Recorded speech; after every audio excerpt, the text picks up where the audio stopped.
welcome along to AFTV Transfer Daily, the show that keeps you up to date with players that be linked with a January transfer move to Arsenal. Big game tonight, Arsenal versus Liverpool, second leg of the Carabao Cup.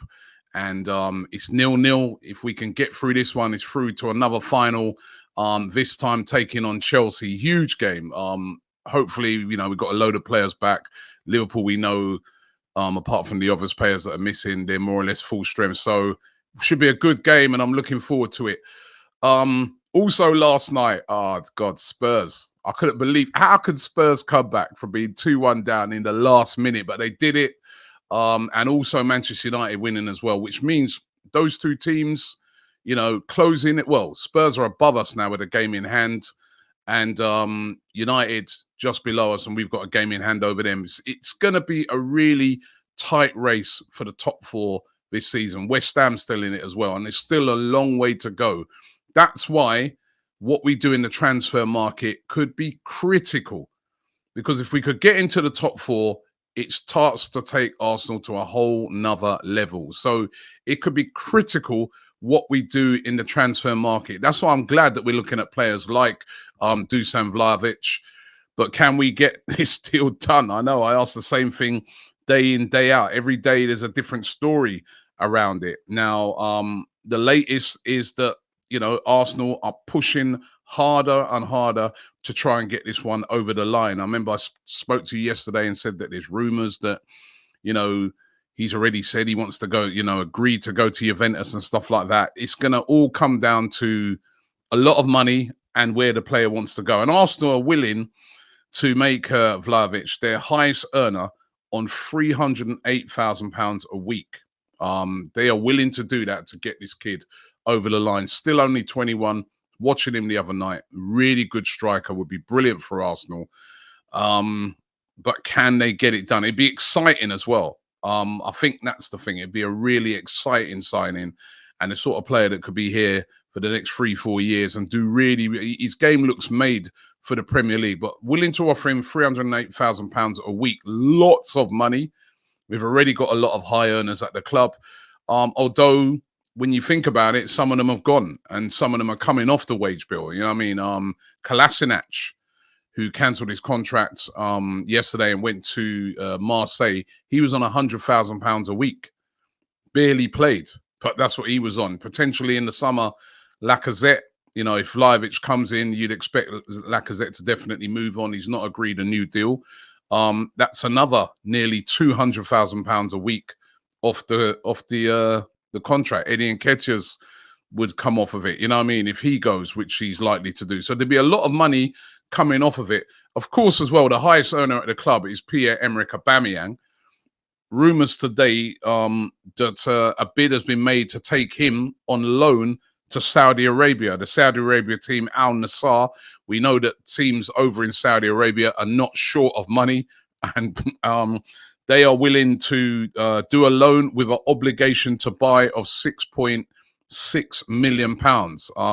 Rumour has it that they pay all his current wages as well. Now, it's, you know, it's a rumour that's out there. CBS are reporting this one. We'll have to wait and see if there's anything in this. And also, would Aubameyang be prepared to move to go and play in Saudi Arabia? So, what's he, 32?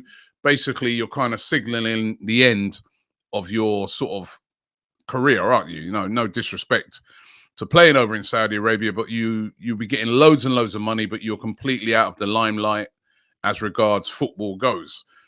So would Aubameyang be up for that sort of move? Certainly for Arsenal, if he did do that move, that removes a hefty amount of wages off the wage bill, and again, gives them a lot of money to go after their main target, which is Dusan Vlahovic. So again, it'll be very interesting to see. And it looks like Arsenal, you know, have moved on now from Aubameyang. Aubameyang's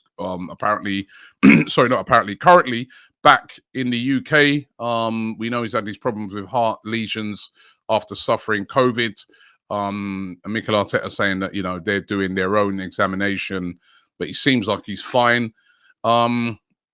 But will he figure again for Arsenal? Going to be really interesting to see. But yeah, bid from Saudi Arabia. Or are Arsenal looking at another striker? This guy, Gianluca Scamacca, 23-year-old, plays for Sassuolo over there in Serie A, valued at around about £18 million, although that fee would be a lot more if any deal for him was to get done. He scored 9 goals in 21 Serie A games this season, has picked up a couple of caps already for Italy, and really highly rated. Now, there are a lot of clubs looking at him at the moment. When you've got that sort of goal scoring records in a season, you know, people's ears prick up and they start to think, who is this guy? But he's doing really well over there at the moment. Juventus, Inter Milan, who's said to be the biggest favourites to sign him, Newcastle and Arsenal, all interested in his signature. Or should I say, they're all monitoring the situation. Inter Milan seem to be the club that are making the most noises over him. But could he be an alternative if we didn't get a Vlahovic? Doesn't have the prolific record of him, slightly older. And I'm being honest, I don't know a lot about him. But, you know, I'm reading reports on him. Looks like he's very highly rated over there in Italy. And they're really looking at him as a real up-and-coming prospect. You see, you got to look at a lot of things when it comes to these players as well. Would their style of football be suited to the Premier League? Will they be suited to the Premier League? Because there is a transition to be made from playing in Italy to playing in the Premier League. It's a different pace, everything. Although what I would say, scoring goals in Italy always bodes well, because Italy famed for their good defences. So if you've got a good goal scoring record like this guy, like Vlahovic, that always bodes well that you can transfer that if you come over into the Premier League. So let's keep an eye on that one. Scamacca being linked with Arsenal today. And of course, there's Arthur, King Arthur. He would be called if he comes to Arsenal, and if he does the business, that is. His agent apparently was at the training ground yesterday at London Coney, meeting with Edu, and they're trying to get the deal done. Also, reports coming out of Italy that Arthur's desperate to join Arsenal, really wants to join Arsenal.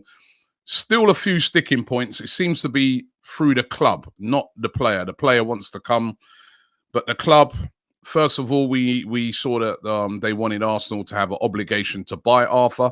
Arsenal are not willing to do that at this stage, and I don't blame them. Remember, you know, we've had players that we bought in the past on loan that haven't quite worked out, so you don't really want to, you know, remember Danny Ceballos, for instance. However, Juventus are interested then in saying to Arsenal, all right, if you're not going to take him with an obligation to buy, we want you to take him on a longer loan. We want you to take him on an 18-month loan, not just a loan till the end of the season. Again, it looks like Arsenal are not too happy about that. They just want to take him on a straight loan from now till the end of the season, see if he can adjust to football in the Premier League, and then make their decision. Remember, it's been a problem so far for Arthur. Did brilliantly over in South America when he's playing in Brazil. Came over to Europe, hasn't worked out for him at Barcelona, hasn't worked out for him at Juventus.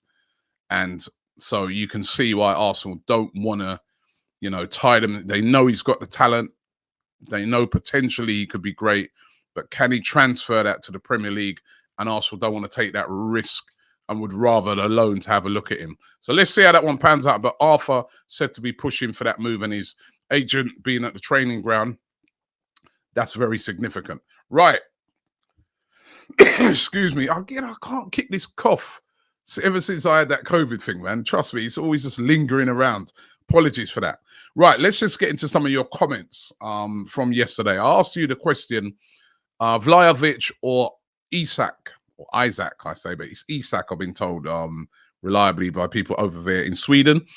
Let's get into a few of your comments. Paul Barnett said DV all day, every day. That's, of course, Dusan Vlahovic. So he'd rather Vlahovic. But Martin Kinzari says Isak is a better all-round striker, but we need a number 9. So he's going Vlahovic. Sharma Boy says Dusan Vlahovic is more dangerous to score goals. I'd choose him. And Natters, He says, I prefer a player who is excited to join the club, not someone who's come in because we've met his parent club's valuation of a said player and the agent is getting a nice cushy deal out of it. Makes a good point there. You know, we do want players that want to play for Arsenal. And Ags163 says, Vlahovic or Isaac? He says Vlahovic is too expensive. So he's Isaac. And Cooper Church says we need to get Isaac. And one more here. Kwok Ying Chang says Vlahovic is a scoring machine and a typical centre forward. No other choice. So going through it, most people seem to want Vlahovic. There was quite a few shouts for Isak, who hasn't scored a lot of goals this season. But as that guy was saying, he is a very good all-round striker. Would he suit like a fluid front three better? But most of you out there, it's Vlahovic you'd like to see come into Arsenal. I think that would excite a lot of people. And we will keep you up to date on what happens with that. Not long left, what, 10, 11 days left of the transfer window. We will find out who Arsenal get. Thanks for watching the show. Don't forget to subscribe and like this video, and I'll see you tomorrow.